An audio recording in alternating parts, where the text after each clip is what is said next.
alien disclosure videos. So, but let me go ahead. And by the way, I'm James Rink for people who don't know. Super soldier agent Jimmy Paine, aka Dallas, Captain Dallas, will be sharing his experiences in the secret space program from the years 1959 to 1996. During this time, he was a shuttlecraft pilot for the Tall White Warriors at Area 51 and participated in time travel missions with the Montauk Boys at Camp Hero. He also recalls working for the Wayland Yutani, I think it's Yutani Corporation, where he encountered a xenomorph, an LV-426, which the movie Aliens was based off of. He was stationed, and by the way, we discussed about the xenomorph in the last video, so if you want to learn more about that, you can go on there. He was stationed on Mars, Titan, and the Moon. On Mars, he has seen the broken statue of a giant face of a humanoid on a mission in 1974, along with Duncan Ophinium. He remembers seeing Tommy knockers in a cave on Mars, which are a muscular type of tall grays. On the moon of Titan, he was stationed in a massive underground base, and he was tasked with fighting a monster called It. It looked like a junior Montauk monster, a type of Bigfoot that would gain strength by attacking it. He was also in a secret mission from Vanguard Air Force Base, where the Lunar Apollo 20 mission with William Rutledge, where they discovered an Oriental-looking humanoid named E.B. Mona Lisa. Jimmy claims the Apollo 20 footage on YouTube is real. And by the way, I think you said you got infected with these worm-like creatures on the moon. We discussed that a little bit in the last video. He actually had to get some chemotherapy to get him removed. But let me finish this and I'll let you comment on that. Today we'll be looking to his experiences in the jungle of Southeast Asia fighting predator reptilian aliens, which was later featured as a soft disclosure in the Predator and also Rambo movies because you were John Rambo. Rumble. Was it Rumble? What name did they actually call you? I used the name John Rambo when you get these documents. You'll start reading to a classified document and you hit a black area that's been blacked out. And then when you get to another page, you read on some more and you get something very sensitive, they'll black that out. All right, what happened here with the Predator movie that we're about to talk about, the intelligence report was classified and they take it and get a plain sheet of paper and they type the information off the classified government document onto a plain vanilla sheets of paper, and they hand it to a writer and said, "Well, now can you fill in these blank spots here?" And we want to, we got the rough outline of an alien movie, and we want you to add in some stuff. So that's basically what happened with Mr. Lawrence Gordon. They just added some stuff to it. All right, let me get back now to the year 1972. Now, in 1972, I was in Laos, and I'm 15 years old. And I had been in Laos ever since I was 11 years old.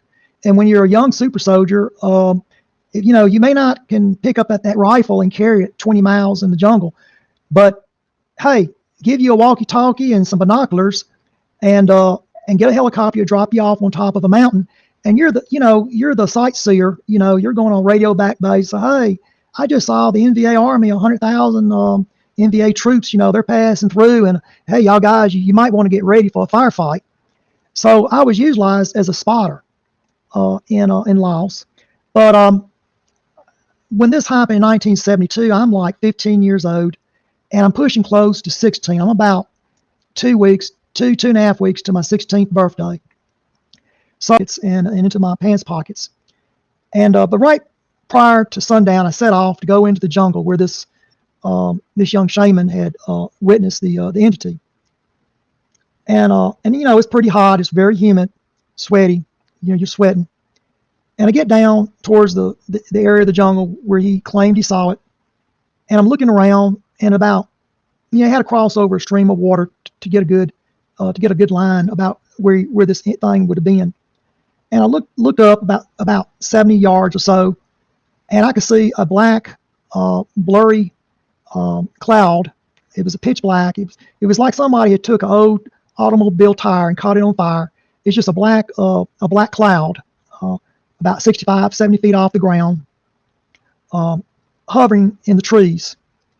And the elder shaman had taken some straw, and he had told me before I had gone down there, he said it's a demon that makes straw of men, and that sometimes they would find their men, which are the villagers, without skin, and sometimes much, much worse.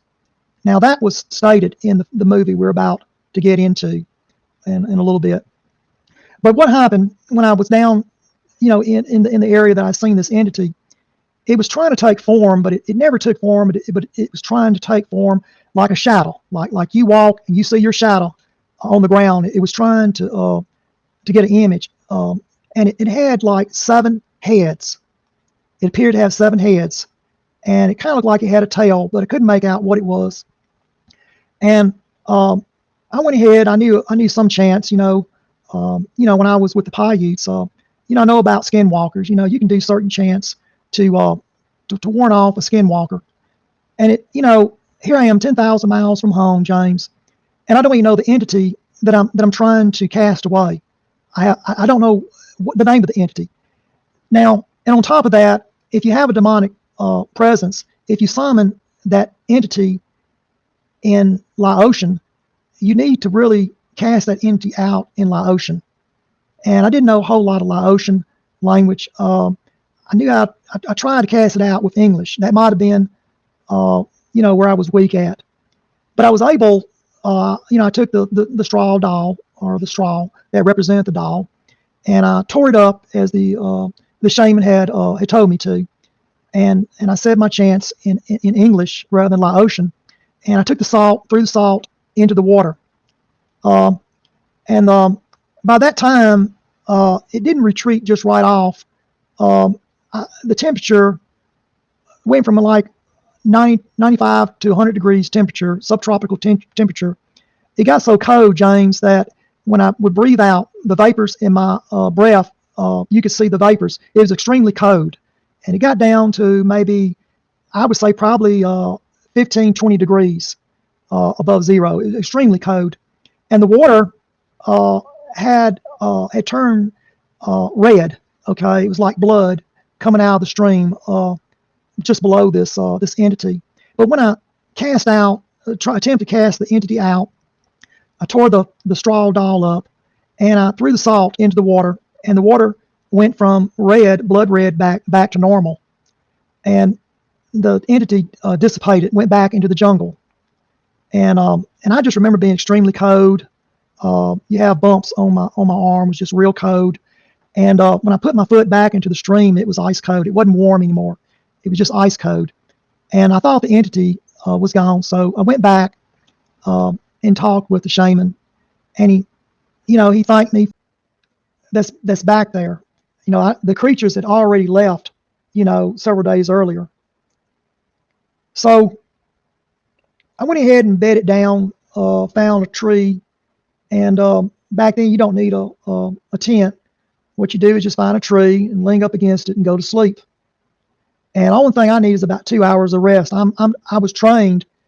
The government says you only need about 2 hours of sleep to function. So I went ahead and went to sleep. And I got up the next morning and started moving further south. It's still quiet. I got another 20 or 30 miles. Stopped to get a drink of water from my canteen.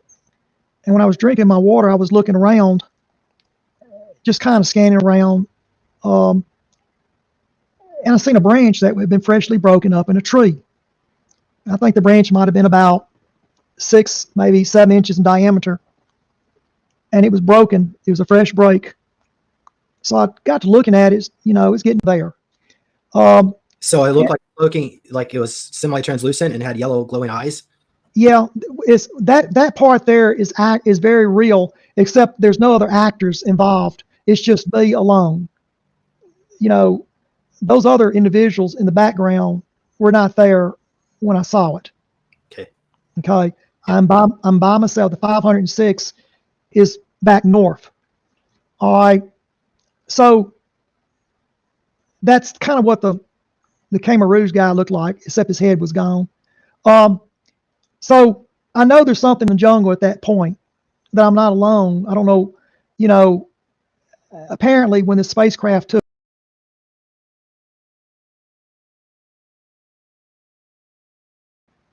and his head had been taken off and it was cauterized. And I'm very perplexed, about this because of, you know, what I had seen back on the other side of Tony Sapp Lake. Those bodies were cauterized as well. But what was unusual, his rifle was twisted.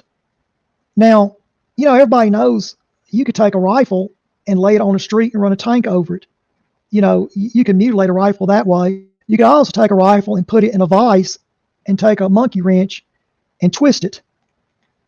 And when I looked at the rifle, I'm looking for if you put it in a vise, there's grips on that vise would leave a checkered pattern. There's no checkered pattern on it, but it's like if you took your hand and put on a bottle, and you took your other hand and put it on the top and was going to twist off the top from a bottle, from a drink. His rifle was twisted. I had never seen a rifle twisted. And it took a great amount of strength to do that. And I'm perplexed. How did his rifle get twisted? So what I did, he had ammunition on him.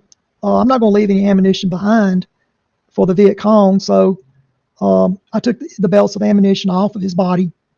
You know, took it with me and went ahead and left, you know, going south. But the further, you know, I went on a ways, I might have been about towards later that night. I stopped to take a drink out of my canteen. There's no noise in the jungle. Quick question: did the creature heat up the rifle? No, it was bent by force. He took it and twisted it like you would twist a cap off of a plastic bottle. The barrel was twisted. All right. But what happened, getting back, when I stopped to take a drink of water, there's no noise. And I'm very perplexed. I never encountered that. There's no noise, there's no birds, there's no nothing. The jungle is quiet. And, you know, me being psychic, I thought, well, maybe there is a tiger that a young tiger back there that just, you know, don't know that it's time to leave the area.